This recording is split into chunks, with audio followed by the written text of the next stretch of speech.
wherever you are in the world, who knows. I'm in the Avon Valley of Western Australia, in Australia, and for us it's 12:20 a.m., 12:20 midday, Sunday, the 2nd of July.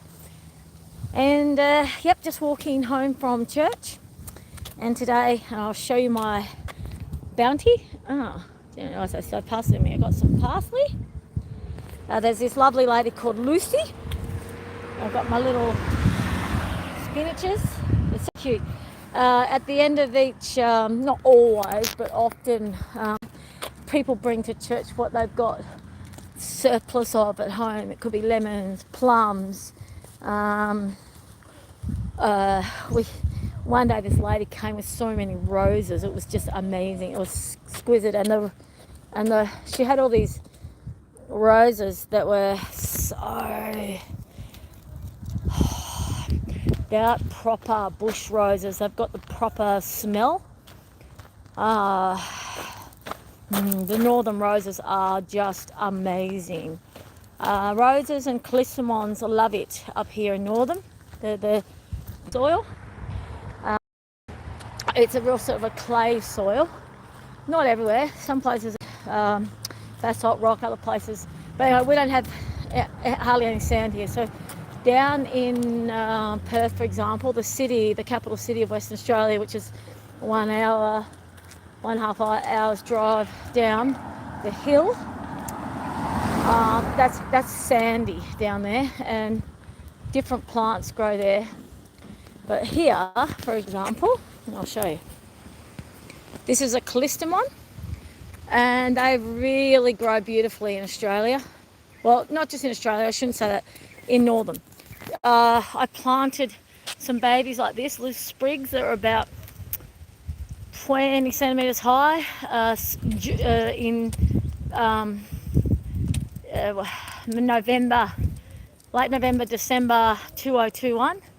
So sprigs are about 20 metres high, 20 centimetres high, and they are now up to 4 metres high. So these callistemons that I planted, 3 metres high. These callistemons, I make 2.5, sorry. But they're taller than me now. Anyways, the point of the story is I only planted them not even 2 years ago or whatever it was, like in last summer, and I'll show it to you. I'll show you how amazing they look right now. And my roses that I put in the ground, also December, January, February 2021 and 2022, they're all looking amazing too. Got our Gainsias, pretty sure they're called Gainsias. They're beautiful. Really wildlife here too. Yeah. So Western Australia, we have some really beautiful plants here. We have the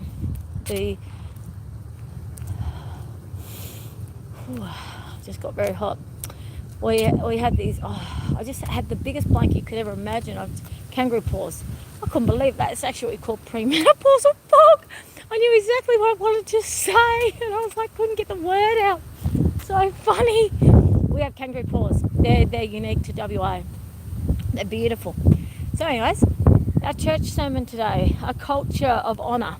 And so, originally talking about what culture is, what honour is not, and what honour is. And then there was a discussion with anyone who in the church who wanted to contribute how they believed the culture of honour from our church, Bridgeley Church, was going out through the community. And I said collective compassion. I'm pretty sure you can hear that wind. One of these days I'm going to get... I'm also going to get proper... I got my prescription sunnies sitting at the Optometrist. They've been there for over a year. I think they've been there for a year, since December last year. Oh, not this December just gone, but the one before. Can't remember. They've been there. It's been at least a year. My prescription sunnies are sitting there. Can't wait to get them. Anyways, and a muffler thing for my phone for when it's all slightly windy like that. Anyways, Okay, so here we have, they all have different names. There's hundreds of different. So this one here is in flower. That's how beautiful our native trees, our native callistemons are in Western Australia. Exquisite. So a culture of honour. So what honour is not. If someone's in a process of disgrace, so there was this point where Noah had a night of drinking for some reason, and his son Ham walked in and found him naked, passed out, and in a place of disgrace, And Ham went out and said to his brother, "Oh, Dad's in there, looking disgraceful." And the other boys, Shem and Japheth, walked in backwards with a sheet, but so they couldn't see their dad naked, and then they put the sheet on top of Noah to give him some dignity. And then from that experience, Noah then cursed Ham's son, so Noah's grandson. And that's actually what not honour looks like, trying to disgrace someone who's in a vulnerable position. Or, so yeah, not being compassionate, kind, not telling the truth, not having integrity. So basically honour is something like you walk in and there's seats everywhere and you go, "Oh, is that seat taken?" You just ask a simple question of just asking, "Is that seat available?" And the person says yes, no. That's honour. That's, having compassion, having clarity, respect, showing a form of respect. Also, in the sermon today, we talked about, I can link you with the Bridgeley services if you ever want to. Or just go into Bridgeley Church of Christ Northern, join the Facebook, join their forum, their group, whatever you want to call it, and then you get access to the Sunday sermons. They're amazing. We've been doing the name of God, all the different names of God. Anyways, the thing about honour is, what our pastor was saying today was, in Australia in particular, we have this thing that a lot of you know called the tall poppy syndrome. And it's about if someone tries to do something amazing or stand above or stand out or be seen like they're brave or but they want to, like they've got this great idea and they want to actually act on it. A lot of people do try to cut them down. We've got this horrible thing in Australia called tall poppy syndrome. It does not exist in Italy and Greece and America, but in Australia it is disgusting. What so many Australians do is, if someone's brave and they declare a dream, they declare an idea, they act on that dream, that idea, people try to knock them out, take them down. They don't want people to succeed or grow, or it's a terrible culture. It's a terrible, terrible, terrible attitude. So our pastor was talking about that today, about that is so dishonourable. That tall poppy syndrome mentality of Australians is actually extremely dishonourable. There is no compassion, kindness, respect in that. So a culture of honour really involves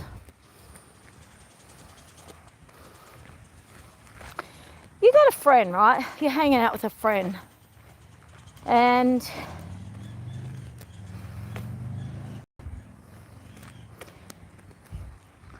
you got this sort of jovial interaction going on with your friend and everything's good.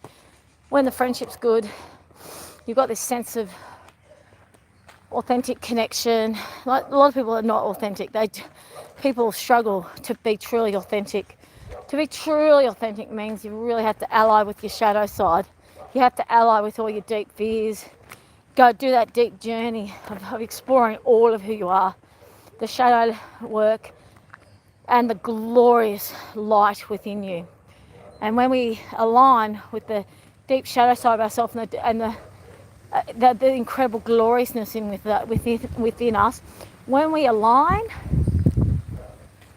with our highest glory and our highest joys, our highest glory, and our highest potential, and our deepest fears, our deepest shadow, our deepest traumas, and our what you could label as monsters almost, our monsters that need to be loved and adored and supported and given clear guidance and clear boundaries with. When we've done that work, then we become truly authentic. So, many people haven't done that work, so thus they have no authentic relationship with themselves or with another. So that aside, a lot of people have relationships that are just all superficial, left, right and centre, everywhere you go. So I'll put in two different categories. The people who have truly authentic relationships with their friends and their partners and their family. These people, their honour is to another level. It's to a much deeper level, because the deep truth comes out, and they've got this amazing ability to resolve. If something comes up that causes a bit of disruption, they can resolve it, and there's a commitment to working through all the different issues that come up, and to be consistent, being consistent with their approach to that connection. Honourable. And then there's the reliability that gets created as a result, and a trust that gets created. With the superficial interactions that a lot of people seem to have, we'll talk about that for a moment, because that is the majority at the moment. So what that looks help one go deeper, will help the superficial relationships become more authentic, actually. So honour is amazing. It's a very good first step. So say you got a relationship with someone, and when it's all easy, fun and soft-hearted and light-hearted, you can go, hey, right, right, you can say whatever you want to the person, and there's a sense of truthfulness and honesty within that relationship. You might even say something like, oh, mate, that colour really doesn't look good on you. Oh, mate, that colour pops on you. Could be as simple as that. Now, say that same relationship, or say, oh, mate, when we're doing that blah, blah, blah thing, you know, rah, rah, and this, rah, rah. So there's a sense of honesty and banter and comradeship. When that same relationship has some issues, and the soft hardness, light hardness isn't there, if those people then don't feel like they can say what they actually need to say, like, okay, say if it's all light-hearted, they might say to their friend, oh mate, when when we're out and about and we do this, and when we're out and about and we're doing this, and then you do that, oh, it's a bit embarrassing when you blah, blah. So if they're having don't have that light-heartedness going on, the same person might feel that same sense of uncomfortableness, but they haven't shared it to the other, so they're feeling really uncomfortable about something, and there's this weird energy between them, and then that energy between them just sort of gets more and more yucky, because they haven't been honourable with their truth. They haven't been honourable with keeping the consistency. So that's a really simple example, super simple example. I have oversimplified it for a reason, because the topic itself, the topic itself is a big one. So, hello darling, back. So basically,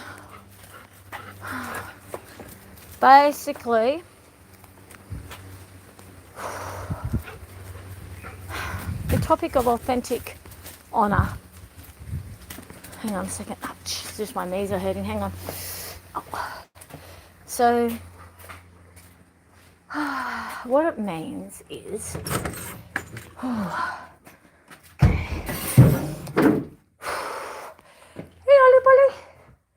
a bit hot now. What it actually means is culture of honour is actually a culture of authentic connecting. in my opinion. That the pastor didn't say that, but I'll say that. Oh, I'm going to make myself a coffee. Whew. Okay. Now,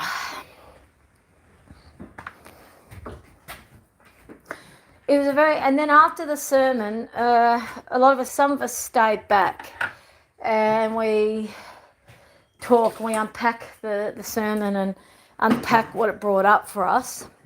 And me and this lady, Rebecca, wonderful, wonderful lady, we were talking about she mentioned this pastor's name who's since died. He just died recently. I can't remember his name, but he oops, I just got to focus. Just put my good old soy milk, my good old Calci Plus soy milk into the the milk frother. Yeah. Oh. So, really, 1 foot on the path of angst and 1 foot on the path of joy. We were talking about that. She was explaining that to me in depth. She's a pastor's daughter. She grew up with a lot of religion, and Alvin, out of my room. Thank you. Oh, just trying to smell, because Ollie Bolly, the cat, was inside while I was down at church. He didn't want to get out for some reason. And, there he is. Hey, little chunky. Chunky. So basically, hang on, I'm going to focus in a second. Sorry, I've just really hanging out for a coffee, because the servo, normally when I walk down to the church, the servo is open and I can get a really nice coffee from the servo, but today the coffee machine was out of order. And then I did get a coffee from the church ladies, but they're always just that little bit weak. And I'm just hanging out for my strong coffee. I have one, oh, hang on, that hurt. That's my wrist. See, my wrists are so weak that I can hardly even open things. What I'm doing is I had decaffeinated coffee fluffed up, and then I have 1 spoonful of real coffee. I only do that once a day, sometimes twice a day, but today I'll be having 2 because that one down at the church was just a bit weak. So I'm having my real one that's going to have a real strong flavor. Oh, and the one that I got at the church as well, I had it whilst I was having a conversation with Rachel, and even though I was enjoying it, actually it's going to be the same with this one. We're talking about some heavy topics. I realise the same thing's going to be happening this time. Oh well, so be it. Yeah, we're talking about when the pathway of walking an authentic life is you have 1 foot in the path of joy and 1 foot in the path of angst, and at all times we're feeling both. So that's true godly living. That's true being in full real surrender to the journey of life, because the journey of life is just a paradox of complete polarity. So joys, pains, light, dark, yin, yang, positive ions, negative ions. I think I can take it out of the hat now. I'm getting you out of my hat. As I said to you guys a while ago, it's so funny, that saying. Just going to get you out of my hat now. I'm so happy with this parsley I've got. It's yum, yum, yum. So anyways, stay there. I'll show you Alvin and... she wants a cuddle. Come on, cuddle. Little Zenabina. My little Zenabina. Cuddle. Sit, Alvin, sit. Sit. Thank you, Zena. They get 1 cuddle at a time. Leave my coffee alone. That's a little cuddle. Now sit, Alvin. Sit. Thank you, darling. A little Alvin cuddle. Love you, darling. Little Alvin. And then Zena tries to get in. I'm trying to get them to sit 1 at a time. They get their cuddle 1 at a time. And they don't just jump all over me. That's what they're learning, 1 at a time. But obviously they yeah. Anyway, back. We're going to go for a walk a little bit later. Back. I'll turn around. I'll show you them. Gorgeous little canines. Xena back. Now there's Alvin. There's Xena Beaner. Woohoo! Cute little Xena Beaner. They're only allowed out here now when I'm out here. They're never allowed out here unsupervised anymore because it's unbelievable how much anyway, it's a treat. So Xena and Alvin see this as a treat when we're out here now because they keep ripping up my doona covers that I put on the couch. Yeah, he knows what I'm saying. The mattress got chewed up. Doonas, I put doonas and doona covers on, blankets. Put heaps of plants in here. And, yep, they've proven to me that they're not, until they're adults, they can't be out here unless I'm here, but they love it. It's really nice. So it's a treat for them to be out here. And then eventually when they're adults, I can trust them to be out here alone more often, and I can trust them in the garden. Yep, because Xena Beaner is 7 or 8 months. I've lost track of time. She's 7 or 8 months old, and Alvin's completely lost track of time, 17 or 18 months old. So they're both very young still. They take, I've said this to you all before, but they've both got Bull Mastiff in them. And Bull Mastiff is one of the hardest breeds to train. They take 3 years to train, 3 hard years of training. Like, it's not simple training. You've got to be very thorough. It's getting there. We're getting there. We are getting there. It's beautiful. It's always hard bringing up pups, especially big dog pups, and especially hard-headed, highly intelligent dogs. They're even extra hard to bring up, but I chose their breed deliberately. I knew what the challenge was going to be. I didn't know they were going to do so much destruction in the garden, but I have learnt many times over, and I've got this gardening job with this man, and he says, oh, you know, if you love gardening, don't let your dog see you loving your garden. I said, I know, I learned the hard way. And then I said, do you know about the psychology? And he goes, no, tell me. I said, oh, a friend of mine sent me an article. And what happens is when they see you loving the gardening, they love watching you plant. They can see how much you love the gardening. They can feel your love for the gardening. They want to get involved. So they go, oh, I want to get involved too. And they go, dig. So when they dig up the plants that we plant lovingly, they get involved in it. They felt the good energy from us to the plant, and they want to be involved in that too. Whereas if you're not a gardener, the chances are your dogs won't try to destroy the garden, because to them the garden is just a whatever. But if you love gardening, they go, ooh, the garden is something fun. I want to be involved too. And they're just innocently just playing around. But what they call playing, we call destruction. So it's really, that's been a hard blow, realising 2 big dog pups and a garden don't quite work out. Neither do the chooks also, but it will work out over time. Because chookies, I found out as well, do a lot of destruction to the garden. So bit by bit, getting there bit by bit. So first of all, we start off with the dogs getting a bit older. And then, with the fencing going up, and then I'm going to really go and hoe the garden again. But the markets were on yesterday, and I got some more plants. I'm so happy. God told me yesterday morning to go down to the markets and get some more plants, so I did that. I'm so happy about this, because I'm a gardener. I love gardening, and I got quite destroyed, quite devastated when the dogs, because that back area and the side area here used to look I made it really nice. So I made it so nice, and it didn't take them long to dig up those plants. But there's something else going on with the soil as well, and I had some retic issues. So it's not just all the dogs, it's just a lot. There's a real lot with a place that gets really hot in summer, really cold in winter.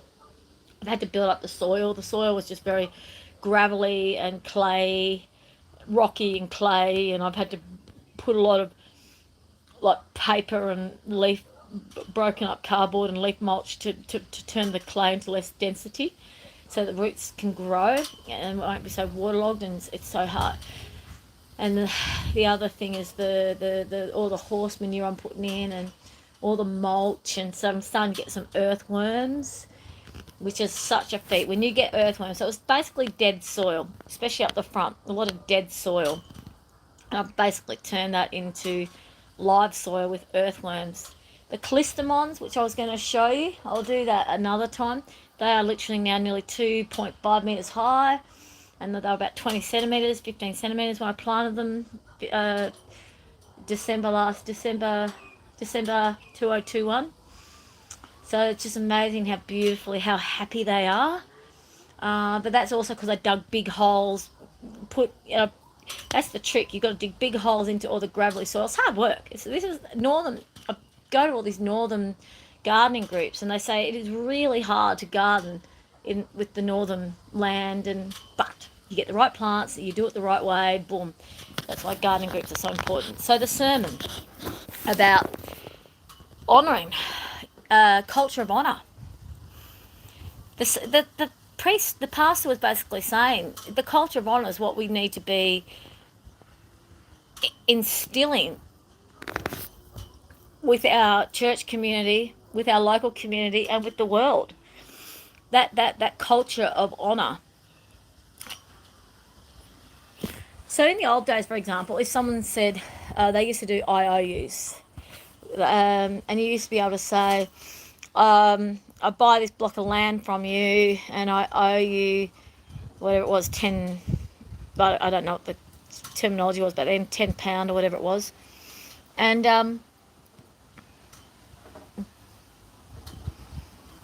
a lot of it was just done on hearsay, or handshakes. That's right, the handshake deals. So because the honour was really strong, and now people sort of don't really, they just say things without thinking about it, or they say something but they don't stick to what they don't have the stickability to honour what they really said. And I've had a lot of interesting situations happen for me recently, where I've gotten to a point of, because the more we go within that honour, that a culture of honour, which is God, having integrity within God's, living a godly lifestyle, godly existence, you honour your word, you honour your heart, you do everything to align your heart, body, mind, and soul within God's plan for us, right? So if we're aligning with God's plan for us, that involves honouring our convictions, honouring our promises, honouring our words, being mindful of our actions, being mindful of praying first, getting God's guidance first, and then stay on track that way. But I've come to realise, it was a really interesting topic today, a culture of honour, because he really was saying we need to get this in the world, not just within ourselves and not just within our church communities, but not just within Northern, but within the world. That culture of honour is what will negate evil, if you think about it, because when you do something from a place of honour,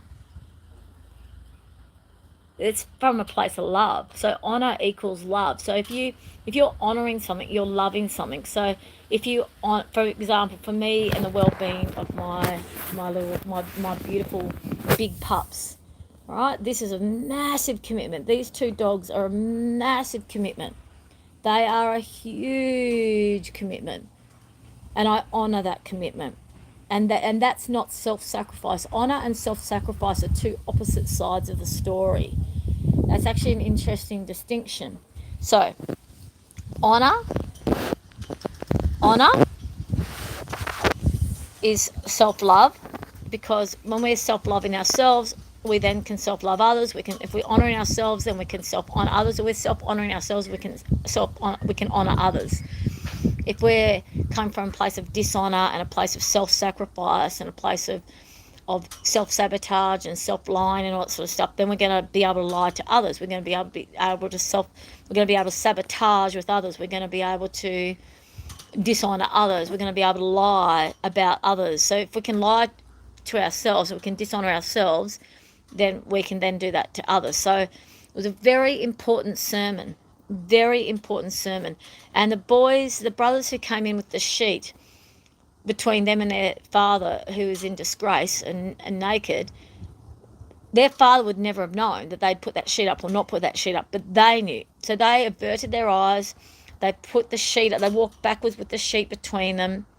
And then they put the sheet down with their eyes averted. And then when the sheet was on top of their naked father, Noah, then they fixed Noah up and did whatever they had to do to make him a bit safe, because obviously he was a bit drunk, on wine. Cheers, by the way. Cheers, everyone. Fascinating sermon. So God knew they averted their eyes. They knew they averted their eyes. And that's all it needs, self-honour and honouring of others, and a culture of honour. A culture of honour actually involves a culture of love, a culture of integrity, and then within that culture of honour, integrity and love comes honesty, comes faithfulness, comes commitment, comes courage. Beautiful, isn't it? Absolutely beautiful. So there you go, everyone. Culture of honour. Let's bring on a culture of honour. Because a lot of people seem to fall into a culture of dishonour, and they collude with each other to formulate different groups, which you can call whatever names you want. And those groupings of people acting dishonourably can back each other up to be dishonourable. And what does this do? What does this create? So if you get a group of people who come together and they collude to speak lies and to actively create disruption or create a bring down of energy rather than a build up, rather than a building up, an honouring, a blossoming energy, a rejuvenating energy, a healing energy.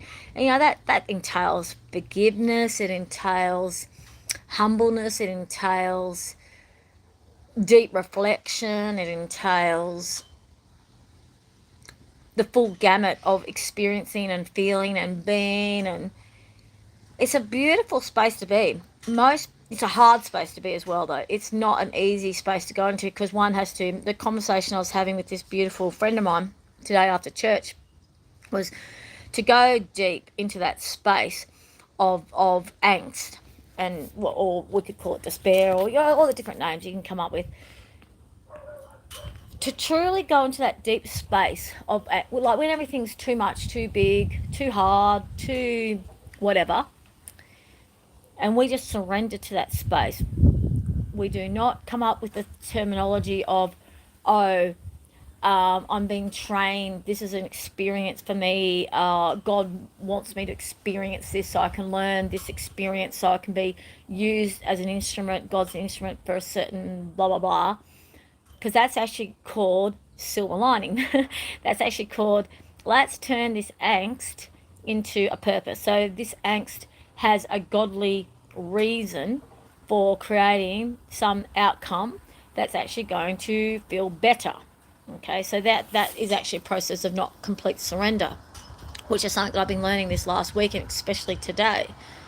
The conversation I had with dear Rebecca today, following on from the sermon, ties in with that 1 foot in joy and that 1 foot in angst is the godly way of being. Life is about suffering. Jesus suffered constantly. Jesus was born as a human and had pretty much nothing but suffering. We do not know why the earthly living involves so much suffering. We will never know. We will never understand the mysteries of God, of why on an earthly 3D human experience so much of what we live and experience feels like angst and pain.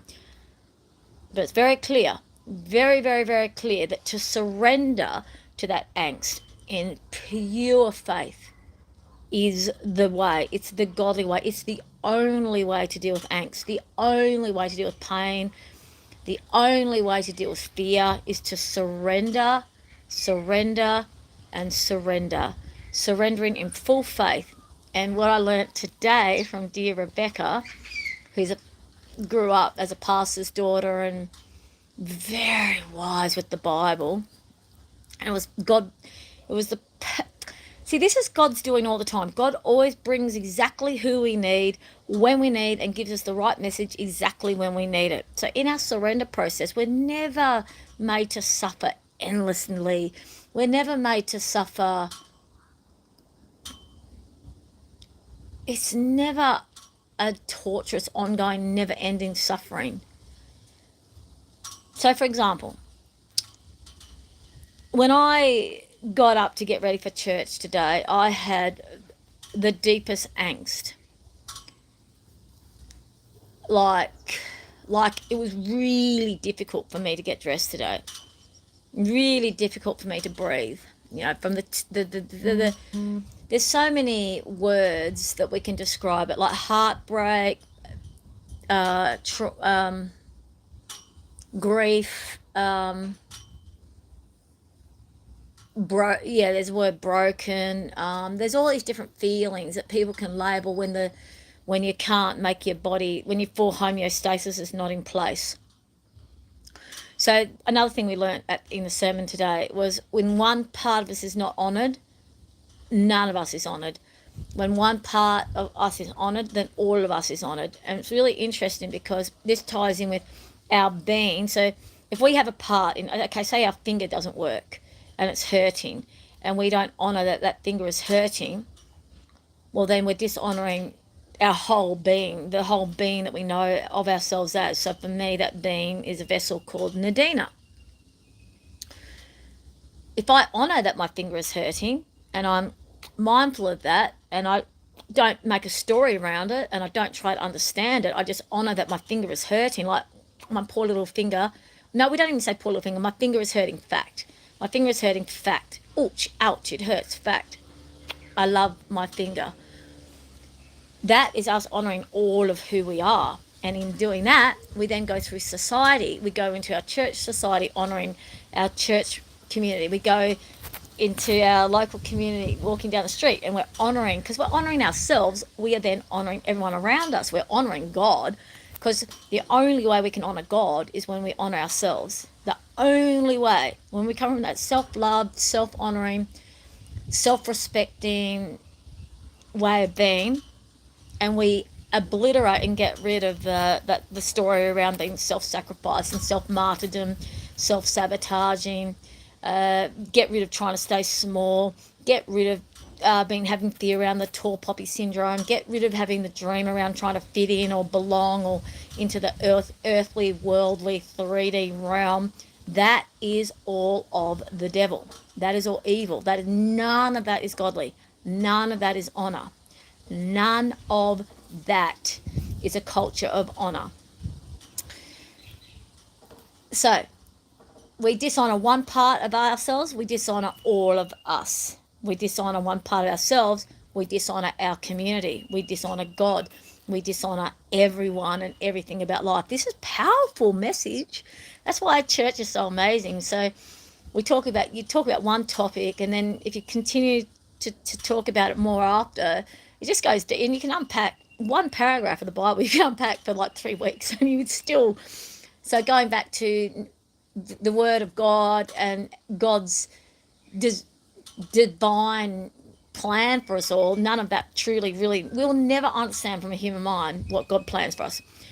We will never understand why things happen a certain way, or why we need to be experiencing things a certain way. So, back to the silver lining, which is something I spoke about last week. When we're just in that place of accepting the angst, and we're not trying to put a silver lining on it, that is godly. That is true surrender. When we are trying to put a silver lining on our angst and trying to make sense of it, that is us being egotistical. That is us trying to use our human mind to make sense of something that we'll never understand. We're trying to soften it, but what we're actually doing in that process is not fully surrendering, which is something I just learned today, okay? Just today. like an hour ago or a couple of hours ago. And it's fascinating because do you remember the topic I did last week or whenever it was about how discombobulated I was about the process? Oh, if we can't go, oh, all this pain is happening because I'm being honed and trained to be a God's warrior, all this pain and angst and all this betrayal and deceivement and just this abhorrent horrifying external circumstance that's been all this trauma that's been inflicted upon me and all of this this crazy scenario that's just is riddled with, you can't help but call it evil. Like there's nothing good about it. It's just all full of lies and deceiving and just outright low density, like yucky fear based energy. When one is dealing with situations like that, and we're trying to make sense of it, which is what I've been doing, coming up with reading this article, learning this, blah, blah, blah, blah, blah, all stuff I've said before. I don't want to repeat myself too many times, but all the different things that I've been learning to try to make sense of the absolute abhorrent, disgusting behaviors and attitudes and actions and outcomes that have just been thrust into my world that I allowed. I let myself be in this. As I've spoken about over and over and over again, through that process of self-sacrifice, did not honor myself or God or the community or the interactions I was having. I did not create it to be an honorable situation. My partner was, I allowed dishonor to come into it. Try to keep this, it's such a big topic, isn't it? It's huge. You can just go on this for hours. Me and this lady were talking about it for so long, and we had to wrap it up because they were shut. We talked for an hour and a half after church service. It just blows my mind. It's fascinating. So the silver lining, because when I brought that up, us trying to make sense of trauma and angst and pain and anguish and horrifying circumstances, that's us actually not fully surrendering. That's us actually not being honourable. So to be truly honourable means we just lay there, right? The experience occurs. The feelings come up in the body, in the 3D body. I think that wind, you might be feeling that wind. Hearing that wind, I should say. We okay, so say we have this me and this lady were talking about this today. We both come up with different experiences that we've both had very similar experiences. And it's interesting because I asked her about how long her journey's been going for and when does she think she'll receive like some sort of not justification for all the evilness she's been subjected to, but when in God's true, I'm sort of mangling my words here, sorry, but that real deep sense of contentment. And basically the truth of the matter is probably never as a 3D human on planet Earth. And that's a hard thing to accept. It's a hard thing to accept that, like for me, to accept that my whole life is probably going to be a life of suffering. It always has been a life of suffering, and it probably always will be a life of suffering.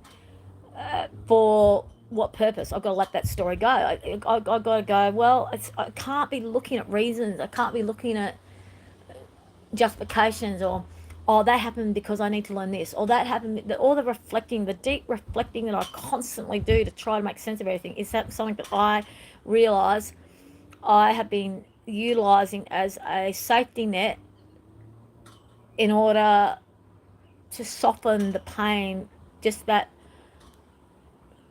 that the pain's already destabilizing and so excruciating that it's debilitating.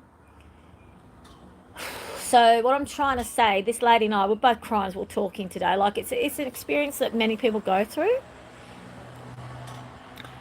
We have peace all the time. Like the people who truly feel that do the shadow work, who truly, I surrender a lot. I'm going to go further into the full surrender in a minute, but we surrender a lot. Like as I have been surrendering to the nth degree. Like God, I have full faith and trust in you, and full faith and trust in this journey. I surrender to you. Guide me where to be, what to do, how to go, rah rah.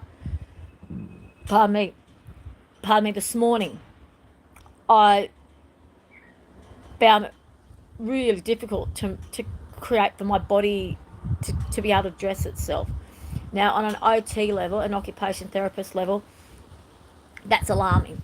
If they hear that you on a physiological level are unable to dress yourself, that's actually depression. That's actually like if you can't, if you find it difficult to shower yourself or feed yourself or dress yourself on the 3D medical mold, they go, oh, I understand that. Tick that box. They won't do very little to help you out, because if you go, the underlying energy of that is just pure exhaustion from the heartbreak. They won't go into the heartbreak. They'll just go, let's come up with some plans. Is there someone you can ring if you can't get dressed? Yeah, I know that. I've got like about 70 people I could ring. If I was literally so bedridden, so depressed that I couldn't get out of bed, or I couldn't dress myself, or I couldn't feed myself, I have so many people that I can ring. But why would I? Why would I ring even one person? I pray to God. Why would I ring someone to go, I can't get out of bed. I don't know how to make my body work today because I'm in so much grief. I would never do that. I would never do that. I would never, ever, ever, ever, ever do that. Never. I would never in 100 years ring someone up to say, I haven't got the strength to get up today to actually make the day work. I just wouldn't do it. It's not for a human to hear. I pray to God, God, give me strength. God, give me direction. God, give me this. God, rah, rah, help me, where, blah, blah, blah. And so today, God was like, yesterday, God said, get up, get to the markets and buy some plants. I went, okay. I get down there. I have a great day at the markets. I met up with all these different people, and it changed my day because, one, I got home really late, like didn't get home until late afternoon because one of my friends met me at the markets, and then we went out for lunch, and then we went out to a concert, and yeah, it was just beautiful. It was a beautiful day, and then I came home with all these beautiful little plants, which is inspiring. It's like my little babies. It's like in here from church today, I've got my little babies in here. Got my little baby, can you see them? Little spinaches from the church lady. So I can get into the garden, because that's what God wants me to do, is get back out into the garden. So let me try to keep this within a spectrum. So today, when I was so heartbroken, and I knew I had church, and I knew church was going to be great, and I knew that I was going to have to mask my depression a bit, which is like what my I'm doing some counts. I've got this wonderful case manager now. I've got her for 9 months. So she and I are doing some wonderful work together to create a care plan, a treatment plan. And one of the things she said to me, I've only seen her once, just this Wednesday gone was my first week with her. But one of the things, when I told her, it's really hard for me to be really involved in the community because I had to hide back. I hide so much of who I am because I don't want to burden anyone with that, or I know that person's not capable of hearing that, or this and that, rah, rah. So, for example, like my Bible study group that I was going to, I was speaking to her about that and saying, I just feel like I can't go to that Bible study group anymore because they're really like quite a group of, like, they're beautiful, beautiful people. They're stunning people. They're stunning people. And in every way, they're good people. Good people to know. Sorry, I've got hair in my mouth.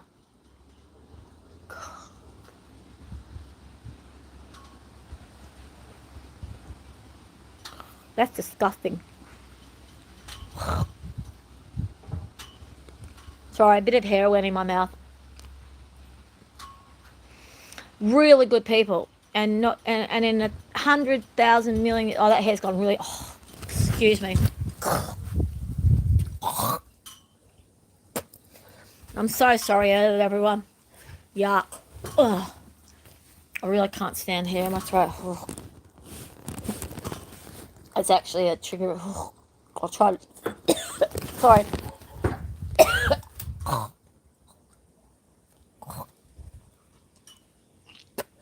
Sorry. It's actually a trigger response from my abuse history. Ugh. Toothpaste does the same thing. Anyways, oh gosh. Masking. She says the problem of why you find it so hard to do those Bible study groups and to do anything where the people are relatively conservative and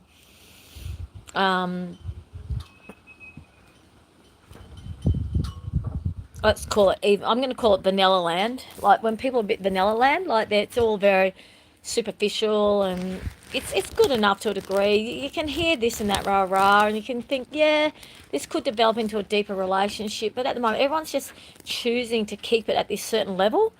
And that level for me is like nauseating because it's like you hear a small amount of truth come out, but then they won't go any deeper. I was like, why? Why? If we're in a group and we're honouring God, why can't we go deeper? Because they don't know how to, they're too scared to, they never have. And it's one of the reasons why this and this and that. I'm not going to go into that right now because I did it at a previous video. I talked about it a little bit. But what happened was I spoke to this lady, my case manager, about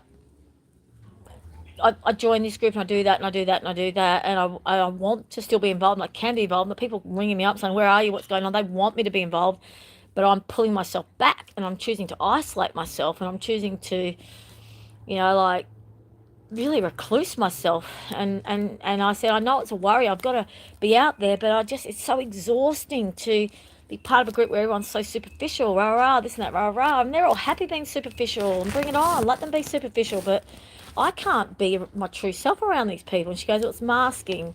And masking actually can cause depression because it's like the amount of energy you have to have to keep that mask in place, to present a certain way, to be a certain way, because we don't want to make it hard for the other. So, for example, I deliberately am a certain way around certain people out of respect for them because of their awareness level or their intellect level or their skill set level.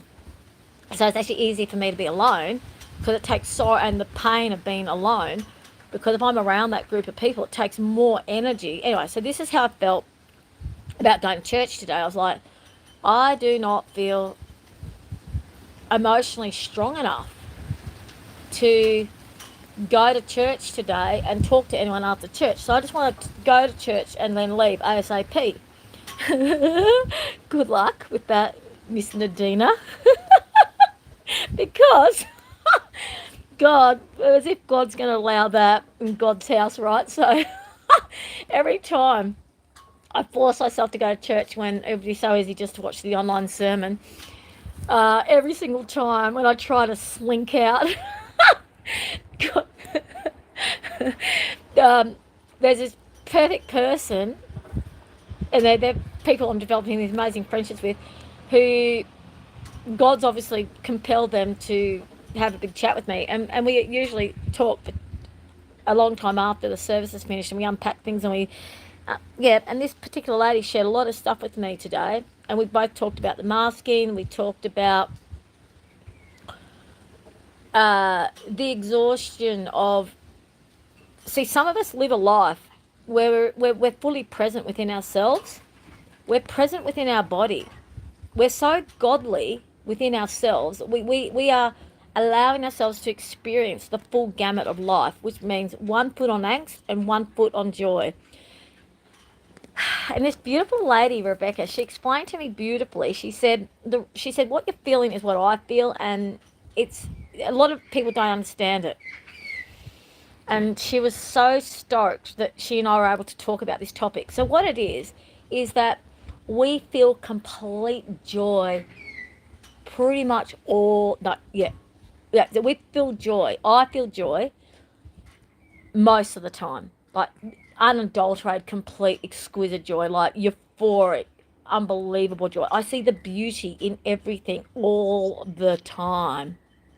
That's why I could never say I'm depressed, because I'm never depressed. Never.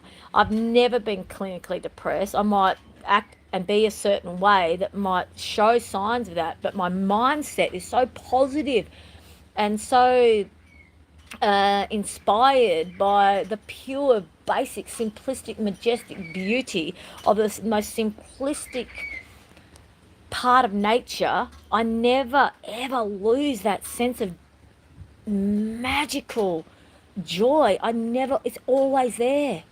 It's always there. It never leaves me. I feel gratitude, joy. I feel blissed out. I feel peaceful. I feel so much gratefulness to everything. I notice the great things to be grateful of. I acknowledge what I'm grateful of to God.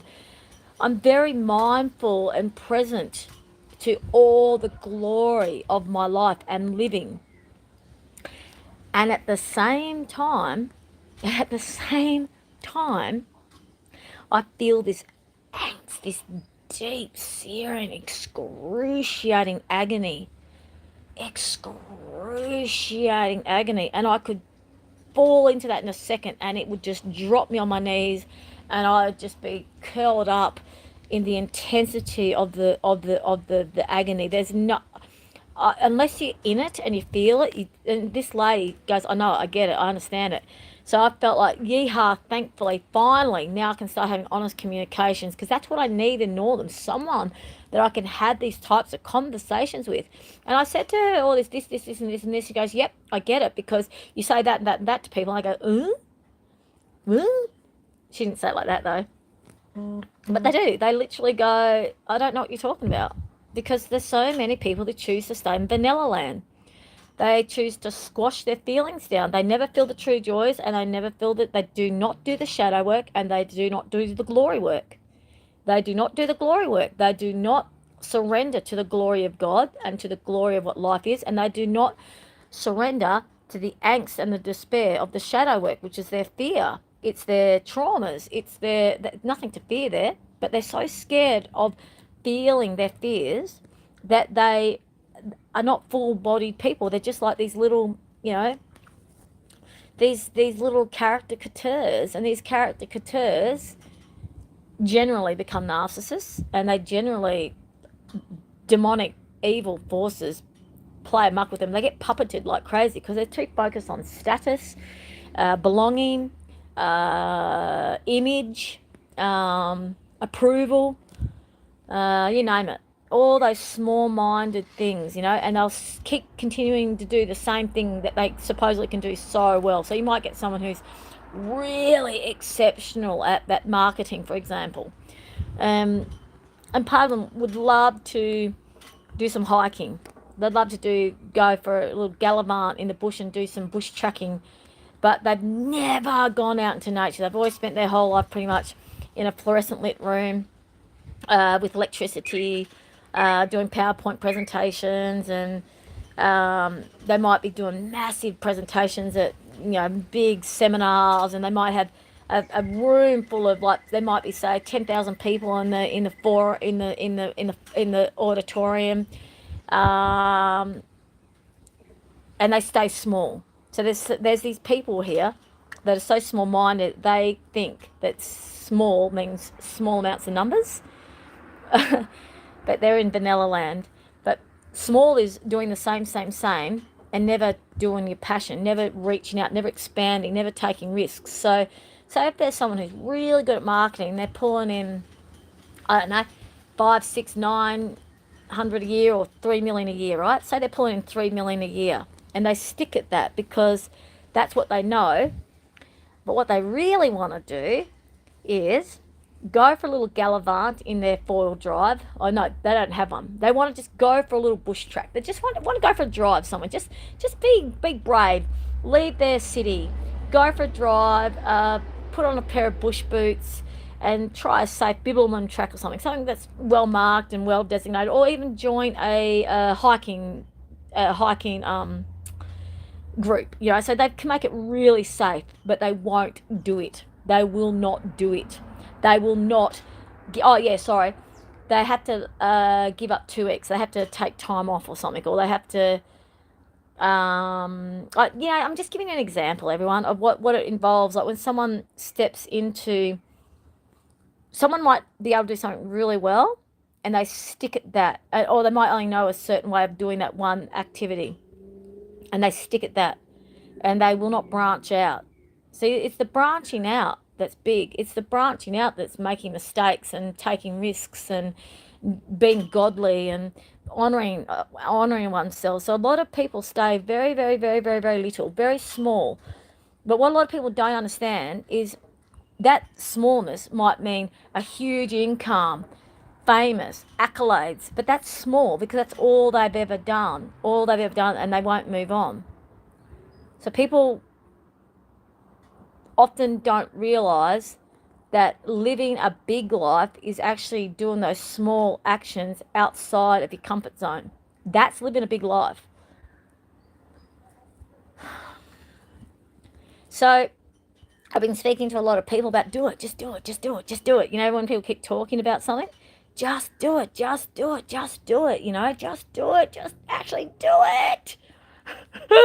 And they keep talking about it and they don't do it. Or they might actually talk about it, make actions towards it, make it happen, and then freak out and sabotage and shut it down, and you know, go back to this small reality of what they know with a really vanilla, retarded sort of, oh, I'm okay at this and I'm going to keep doing just that and nothing else but that. So anyways, that aside, me and this lady were talking about the mentality of how hard it is to, you want to honor yourself and the world and our communities, and one of the things that's happened to me is I've come to learn that to honor myself, I have to shut down superficial conversation. I just can't stand it anymore. And this lady, my case manager, said it's because you're tired of masking. You're tired of masking. You're tired of trying to conform to a society that is so small-minded. It's a bravery thing. It's like we get to a point when we surrender to God. So the full surrender to God, everyone, is something that I've still got to learn. The full surrender means not having the narrative of I need to experience this pain to learn something. That's what I need to let go of. When I've let go of that narrative, and if you have that same narrative, when you let it go, which this lady I was talking to, she's also in the process of working out how to let this narrative go. It's not an easy narrative to let go of because, oh no, sorry, she's done it. She's actually got there. That's right. She's gotten there. So what actually happened was she got to where I am now a while ago of the full surrender. And that full surrender can look like you just literally laying on your bed going, God, I am so broken. I'm so done. I need you to I need you in every way. I need your power. I release this pain to you. I release this anxiety to you. I release this feelings of resentment to you. You know, as a human, I cannot deal with this. I need you in all ways, in every way. Thank you, because I already know you're there. Thank you for your love, rah, rah. So that's something I've been doing for a long time now. Pardon me, the thing that I need to start doing now, as of today, I've learnt this, and for those of you following my YouTube channel, if you're ready to do this, bring it on. So the next stage of our full surrender to God is we just feel the angst without any reasoning. We just feel the angst without any justification. We feel the angst without trying to give it any human meaning. We just got to feel that angst, and with the sense of one foot in the angst and one foot in the joy. And our life is always going to have angst. The angst and the joy are aligned. Some people, it's a blessing to feel the angst and the joy, because so many people won't even allow themselves to feel the angst or the joy, and they are denying themselves the very essence of what being a child of God is, and they do not get the rewards or the favour or the protection. And that breaks everyone's hearts who can see. You feel the fear. You have no fear of your fear. Your fear is your ally. Your shadow work is your ally. You know, to get that message, so many people just can't or don't want to hear that message. They just think, nah, I'll just drink some more alcohol. Nah, I'll just keep watching this video, play this computer game. Or nah, I'll just keep, you know, doing the same old vanilla job, or the vanilla chit chat, or the Groundhog Day crap with you know, people, groups, whatever, that I know I detest them, I can't stand them, but at least I know it. A lot of people have this thing of better the devil you know than the devil you don't know. Terrible saying, but it means a lot. It means those who stay small are a demon puppet. Those who stay in that groundhog vanilla way of living, demonic puppets, demon puppets, Satan's puppets. Satan's puppets, because you cannot be a child of God if you're living small. You cannot be a child of God if you haven't surrendered to feeling all of what life is. And all of what life is as a human is actually excruciating. It's suffering like you wouldn't. What Jesus experienced is what we as humans experience when we're truly a child of God. Be mindful, please, that process of surrendering to being a true child of God, that surrendering to that process of excruciating angst, that happens instantly, continuously, coinciding with the exquisite joys. It's like sweet and sour. You know sweet and sour fish? It's exactly like that. And there's this new fad that's come out, which is yummy. It's my favourite, salted caramel. So salt and chili chocolate. So we've got the dark chocolate and the chili. We've now got this new thing of salt and caramel. So who created these ideas? Who created the idea of mixing salt with caramel? Probably someone who mistakenly put salt instead of sugar and went, actually, that's really nice. So yeah, this is what I've learned today, everyone. So the 1 foot in the foot of angst, 1 foot in the foot of joy. And so one step, as we're walking through life, we're being guided by God at all times, and we're walking God's path. We've got 1 foot into the foot of joy, and then the next step is the foot of angst. And they are next to each other at all times. It's symbiotic. They're completely and utterly connected and aligned. It's the polarity.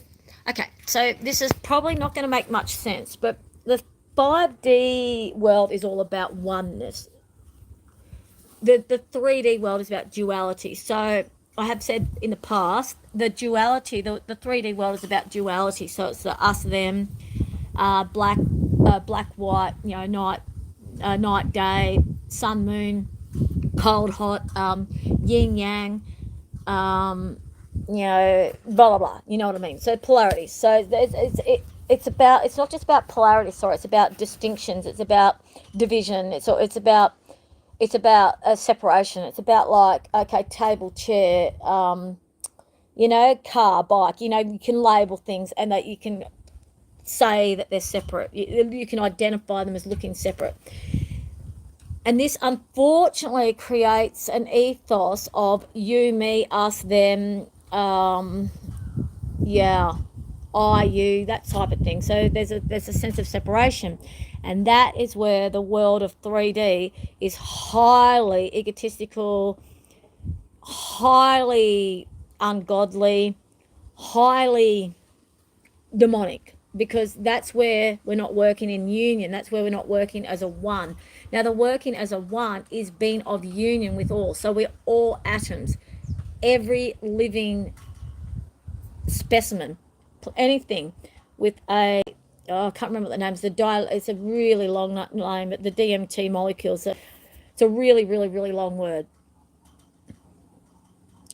So that molecule in every living atom, in every living organism that has this particular molecule, it's called the God molecule. So the God molecule is this particular molecule, and without that molecule, there is no life. Something is not alive unless it has that molecule in it.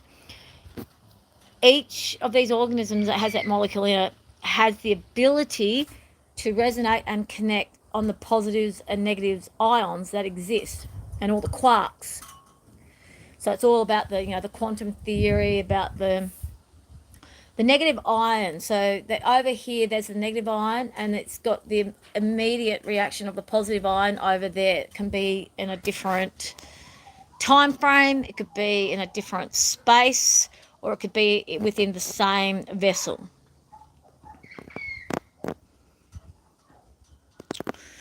Just try not to lose my track of. So basically, polarity and duality in the 3D within an egotistical, human-based mindset, that is of the demon world, that is of the evil world. And that's, where you got your hierarchies and your status crap and your, all the little distinction markers that people like to use to either make themselves feel better or worse, and there's a narrative and a justification of, oh yes, I'm undervalued, so I can now keep acting like this. Oh, I'm overvalued, I think I'm overvalued, so I can act like this. I can do that judgment there, I can do that, blah blah blah. So it creates all these very unhealthy, dysfunctional, very evil narratives. And within those narratives, there's nothing godly in that. There's nothing godly. It is all about ego, hedonism, pride. There's nothing at all healthy about that. Okay, so all of that aside, polarity of within a godly spectrum in the 5D realm about union. So the polarity in a 5D spectrum, the negative and positive ions are required for quantum theory. The polarities within the 5D spectrum are the momentum, the moving forward. We need the synapses to spark in order for the message to jump to the next. Sorry. We need this. We need the sparks. We need the conduits within our body, and our brain and our body. We need the nuclei sparks, the synapses sparks for our neurons to work. So we need those negative and the sparks. One side is the positive, one side's the negative. It's the same with magnets and batteries, blah, blah. Okay, so that concept, everyone, if you can actually get that through your heads, the polarity of 5D is godly and healthy and imperative. And that is what we're focusing on right now. Honor. Culture of honor involves a culture of completely and utterly accepting, loving, reflecting, respecting, acknowledging the duality of our angst and our joy. Because as a child of God, we are experiencing the same experiences that Jesus went through. Okay? The same sufferings, the same persecution, the same slander, the same gloating and mocking and deceiving. So all the people that said, oh, Jesus, you're our saviour, and then 2 days later they're throwing stones at him. So when one is a child of God, that element of what Jesus went through, that is part of the life of a child of God, a true blue child of God. It experiences the full polarities. So this is all stuff I've been learning, everyone. It's been a hard journey. I was talking to this lady today about it. It's hard for her as well. It's not an easy journey. And we can't even glossify it or soften it by, which is what I've been doing. You've probably seen this in some of my previous videos. Oh, I must be getting trained by God. I must be getting honed and trained by God to be a child, to be a warrior in God's army. You know, like, what else? Why else would I be having to suffer and experience so much horrificness? Alvin's just giving me a beautiful big smile. So basically, that narrative, that story is what I'm now working on letting go of. The friend I was speaking to today, I'm going to her Bible study group on Tuesday, and I think she said she thinks I might fit in with her group a bit more. And we're not saying, she knows the ladies, the Bible study group I've been going to, she knows the ladies, and they are lovely ladies, and she gets it. She says, I think that you'll align with and affiliate more with the ladies who come to my group. And I'm like, yeah, well, I hope so, because I need to delve into this journey, this understanding, really reading the Bible and deciphering the Bible, and with Christian women who are prepared to go deep and feel the shadow and live the shadow and honor the shadow and know the shadow is our friend. Because the shadow, I said this years and years and years ago on one of my Facebook lives, our shadow is our ally. When I first started doing my major dark night of the soul work, and interestingly enough, everyone, 1 hour and 16 minutes. Okay, so it sounds to me like it might be another. Okay, so I have a choice. Shut this out, or do we continue on as a long live? I don't know.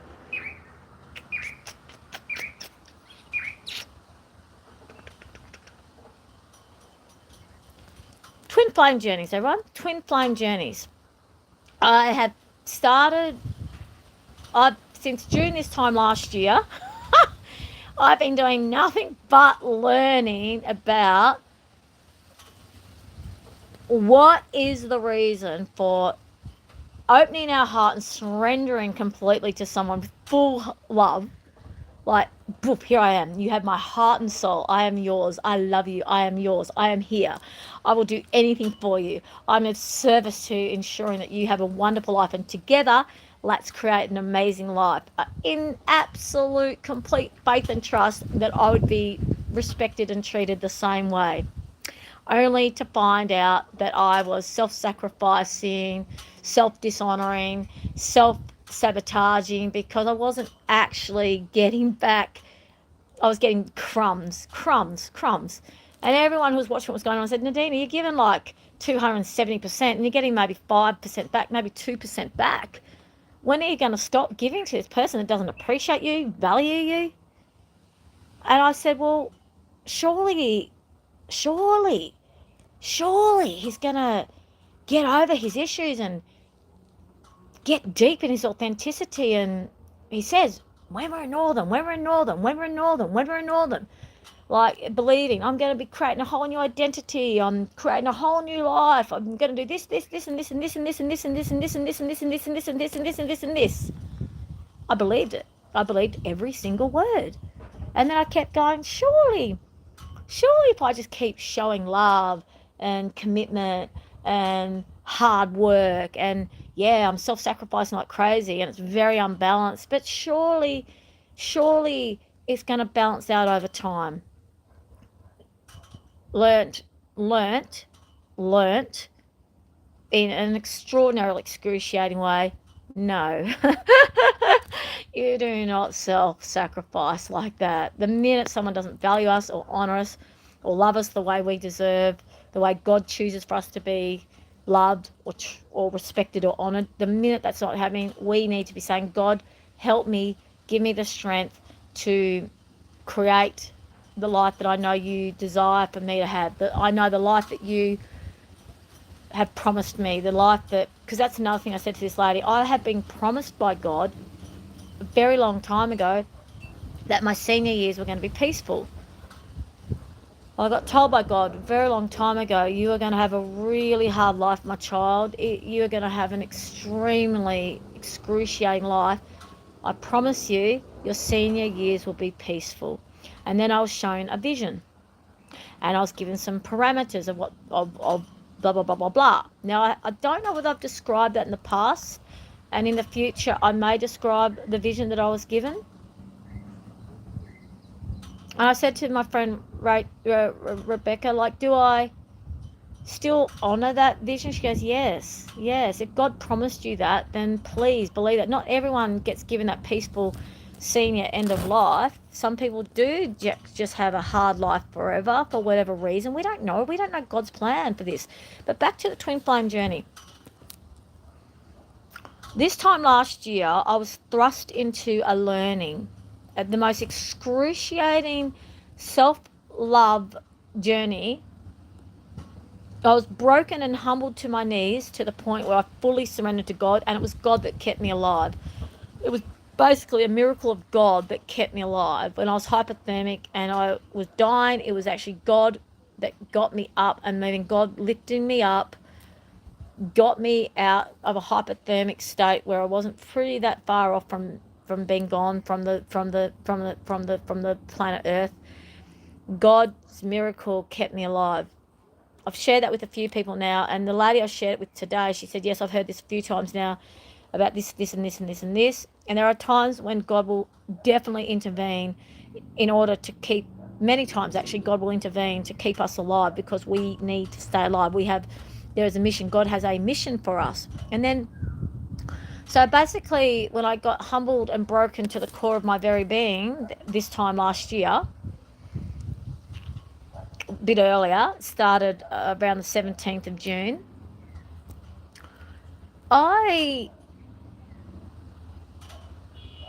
it's just been the most amazing learning. Like it's like fast track. And everything I know now, I wish I'd known it when I was much younger. I would have made so many different decisions. I would have lived my life because so different. But I would not have learnt these lessons if I hadn't been so broken and if I hadn't surrendered in such complete, absolute faith and trust on a 3D level. So back to the twin flame journey. My dark nights of the soul first started.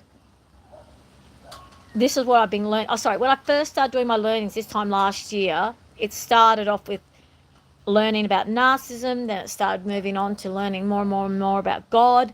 Then it started to learning more and more about twin flames. Then it went on to learning more and more and more about all these other different topics, which I've been sharing about non-stop. And that's why God said, tell the world. So my journey is being documented. Now, God wanted this journey to be documented because I couldn't write. I couldn't make myself write. I couldn't make my body function. It was really difficult. Like, there was one time, this time last year, where I literally had the same clothes on. I think it was for 5 or 6 days in a row because I literally couldn't make my body to work to take the clothes off or put them on or to have a shower. I definitely wasn't eating and I wasn't being able to sleep. I was so beyond broken. I was the most broken I've ever been in my whole life. And I built myself up with God. God and I built myself up bit by bit by bit by bit by bit by bit by bit. And then I've become this miracle. And today the pastor said to me, so proud of you, Nadina, because I said to him, oh, do you remember this time last year you kept me alive? Because when God pulled me up from the ground, whatever day it was,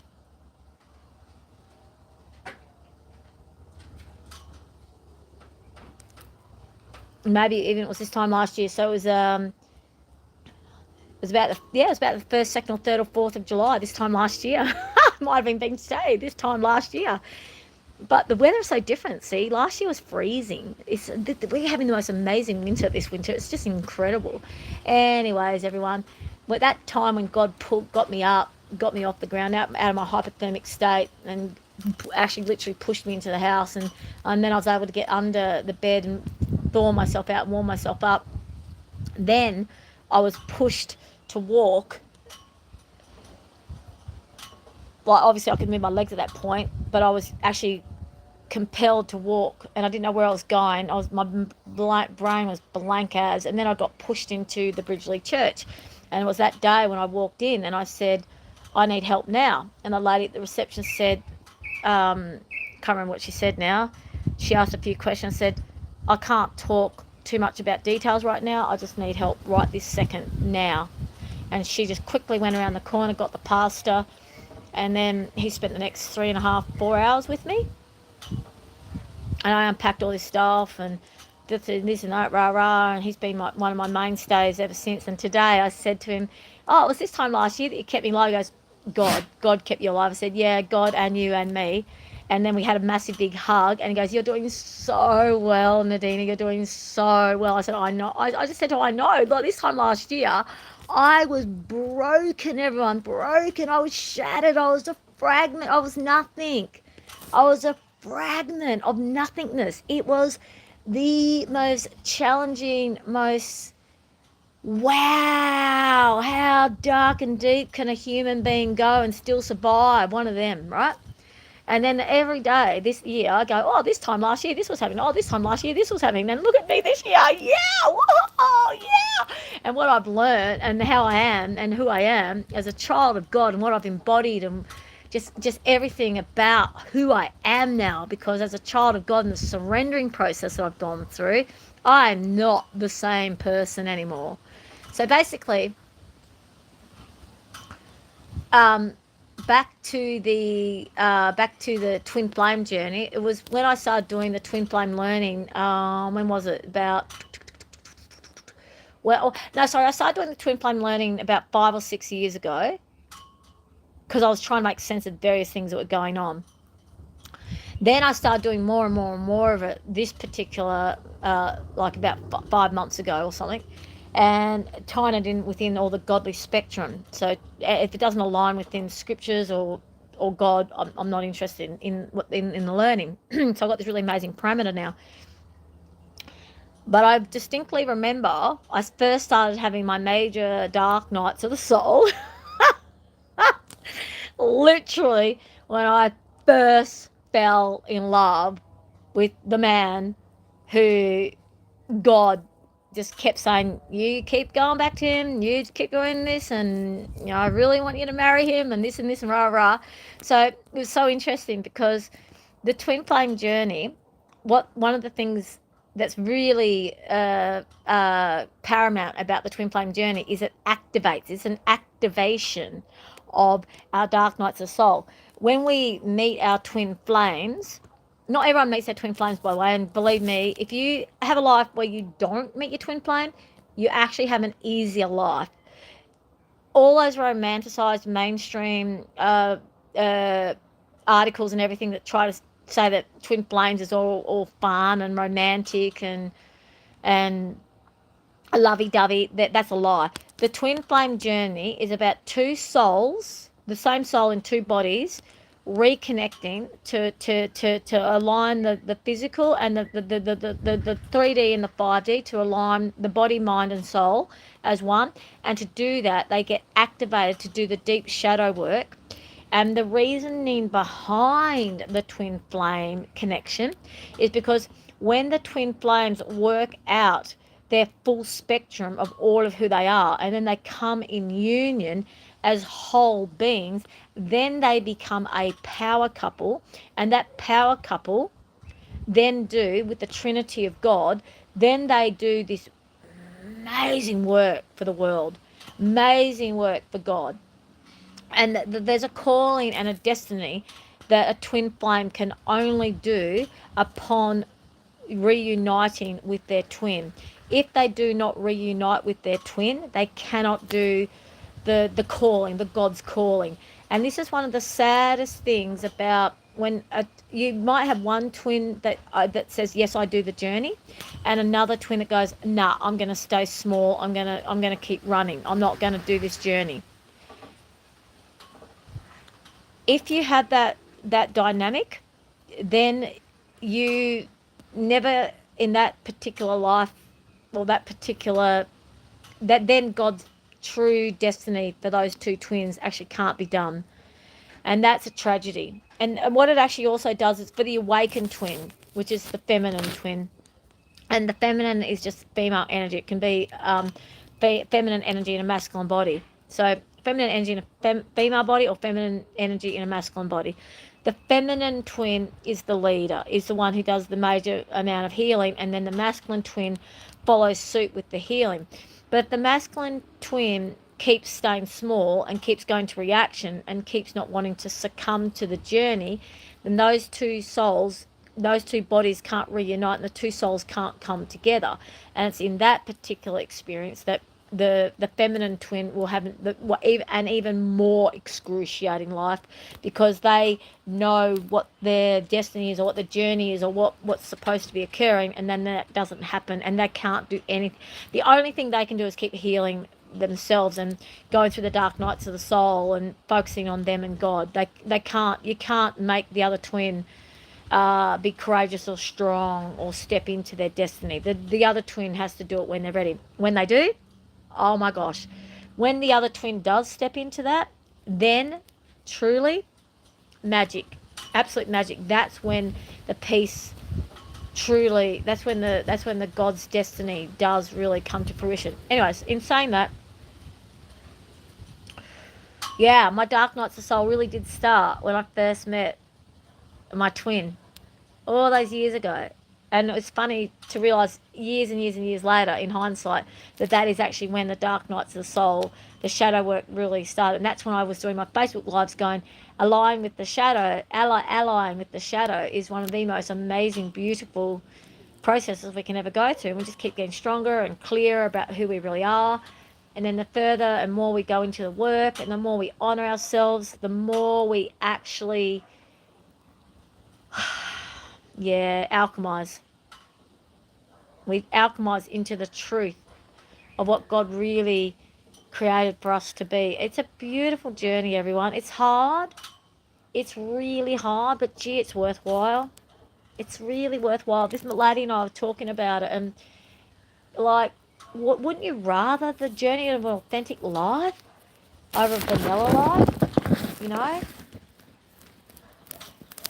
Not everyone has to have it as hard as some people have harder journeys.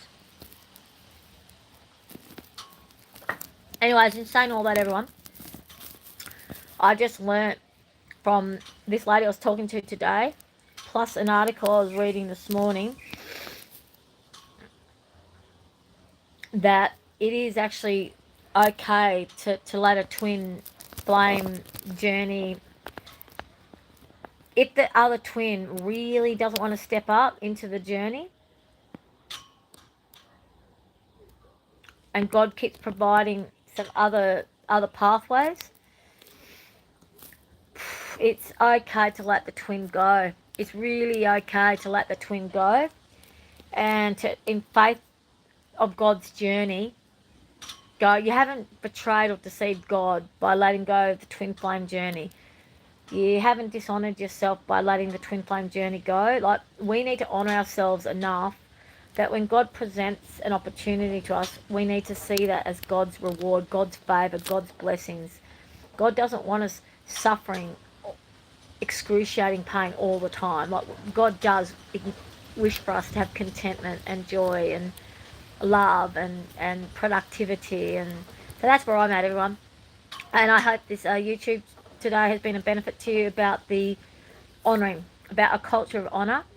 And that culture of honour really does involve complete surrender at all times without justifying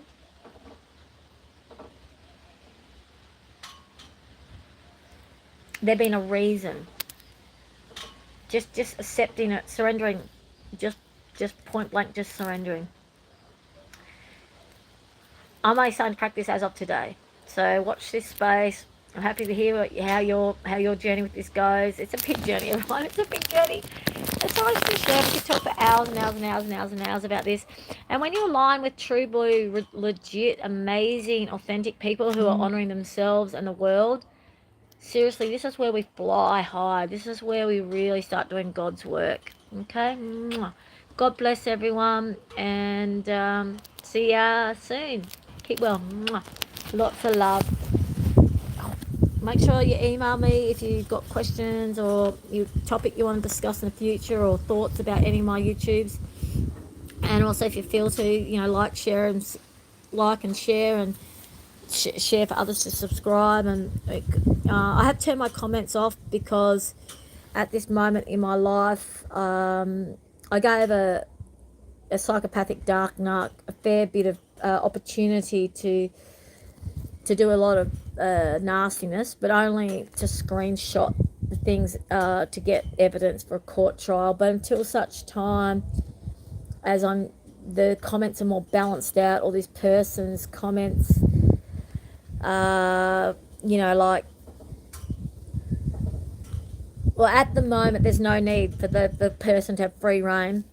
I don't want to block them because God's let me know they still need to get access to my YouTubes, but the person doesn't need to have access to bringing their venom into a beautiful sphere.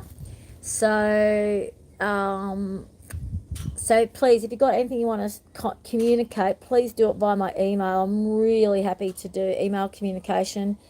And in the future, when everything's set up, which I don't know when it'll be, but when everything's set up and it's through my computer and through a webcam or whatever it's called, and it's all a bit more professional, well, not a bit more, but a lot more professional and blah, blah. When it's at that point, then there's a certain way where you can monitor. You can actually monitor, you can have live interactions and you can do interviews, and there's all sorts of amazing things you can do with the YouTube forum.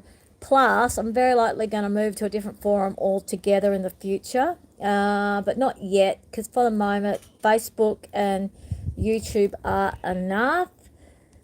But in the future, I'm definitely moving on to a different forum, one that honors complete transparency and